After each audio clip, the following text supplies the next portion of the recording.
Today, we're going to be continuing our series on food and cooking with a part 2 question. The question is, describe your favorite meal.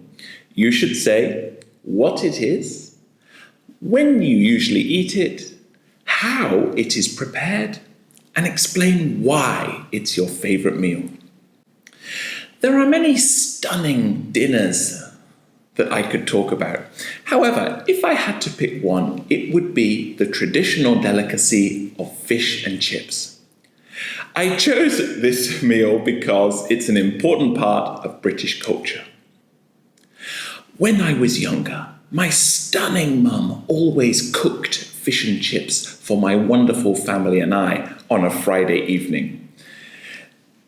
We gathered together and cooked it because it was a chance for us to join together and bond with each other.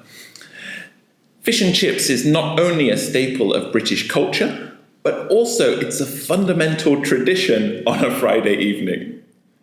I can vividly remember when I was younger, we visited the local fish market, bought the stunning fish and fried it ourselves, combined that with the other fresh ingredients, French fries, known as chips in England, and mushy peas. Don't forget the salt and vinegar. This was a special memory for me. So let me tell you a little bit more about this wonderful food. Fish and chips first started being produced back in the 1600s, many hundreds of years ago, and it's something we learn about at school. It's that much part of an important meal. In my opinion, this is an incredible meal, not only because of its mouth-watering, incredible taste, but also because it's famous around the world, which is important because I can relate to people from different cultures. Even people in Vietnam know what I'm talking about when I mention this stunning food. In the future, I will always reminisce about my special times eating fish and chips. Now, this topic is quite difficult. It's very difficult to talk about a meal for 2 minutes, okay? Even one as fabulous as fish and chips.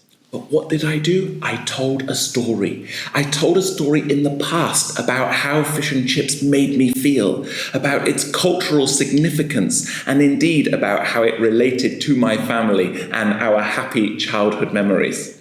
Remember, I followed the structure there of my part 2, where I first started with my introduction. Then I talked about the past. I shared a memorable experience. Then I gave a little bit more detail. So let me tell you a bit more about this. Then I gave my opinion and finally ended in the future. So I hope that will give you some inspiration and a structure you can follow in your part 2. So now moving on to part 3, talking about the topic of food and globalization. I want to start with a really difficult question. How has fast food changed people's eating habits? Well, some people think the biggest development has been that people can access Western culture by visiting many fast food chains. For example, in Vietnam, we have McDonald's and Burger King, which gives young people an insight into the globalized world as they can try Western food. But I think the biggest development has been the eroding of traditional values, as more young people prefer to eat mass-produced, unhealthy fast food versus the local Vietnamese cuisine. And to be honest, I think this is a negative development. Moving on now to question number 2, and this will be a controversial one in Vietnam. Do you think traditional foods will ever disappear? Well, I think it depends on location. In rural areas, eating traditional food is a huge part of the local culture.